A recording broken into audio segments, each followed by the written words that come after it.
சட்டமன்ற பேரவைத் தலைவர் அவர்களே, இன்று ஆளுநர் உரையின் தொடக்கத்தில் நடந்த சில சம்பவங்கள் தொடர்பாக நான் பின்வரும் விவரங்களை இப்பேரவையின் இசைவோடு தெரிவிக்க விரும்புகிறேன். 2003 ஆண்டு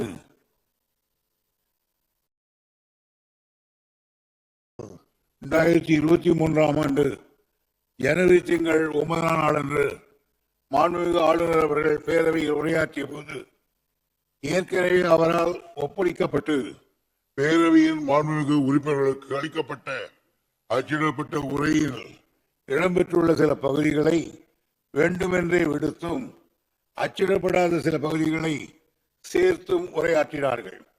உயர்ந்த மரபுகள் மற்றும் மக்களாட்சி தத்துவத்தின் அடிநாதமாக விதையாக விளங்குகின்ற நூற்றாண்டு வரலாற்று பெருமை கொண்ட தமிழ்நாடு சட்டமன்ற பேரவையின் கண்ணியத்தையும் மாட்சியையும் சிறப்பையும் காக்கின்ற வகையில் மாண்புமிகு முதலமைச்சர் அவர்கள் எழுந்து மாண்புமிகு பேரவைத் தலைவரின் இசையோடு மூத்த மொழியாம் நம் இனிய தாய்மொழியில் தமிழில் தீர்மானத்தை மொழிந்தது மாண்புமிகு ஆளுநர் அவர்களுக்கு அப்போது புரிந்திருக்காது.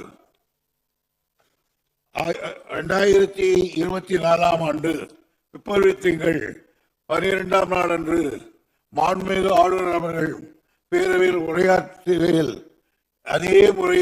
இதே முறை தொடர்ந்தால் அன்றைக்கு என்னால் ஒரு தீர்மானம் கொண்டு வரப்பட அது பேரவையில் ஒருமனதாக நிறைவேற்றப்பட்டது. முன்னாள் குடியரசுத் தலைவர் மாண்புமிகு திரு ராம்நாத் கோவிந்த் அவர்கள் தமிழ்நாடு சட்டப்பேரவையில் நூற்றாண்டு விழா 2021 ஆண்டு ஆகஸ்ட் திங்கள் 2ஆம் நாள் நடைபெற்ற போது அனுப்பிய வாழ்த்து செய்தியை இங்கே நினைவு கூறுகிறேன். Much of the richness of the Indian democracy is derived from the Tamil Nadu legislature and is appreciated all across the world என்று தெரிவித்திருக்கிறார்கள்.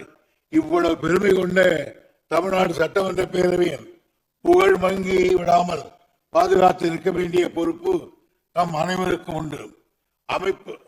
அரசியல் சட்டத்தில் 170வது பிரிவின் கீழ் 176வது பிரிவின் கீழ் ஒவ்வொரு ஆண்டின் தொடக்கத்திலும் ஆளுநர் அவர்கள் உரை நிகழ்த்துவார்கள் என்பதை அரசியல் சட்டத்தில் மிக வளமாக தெரிவித்திருக்கிறார்கள்.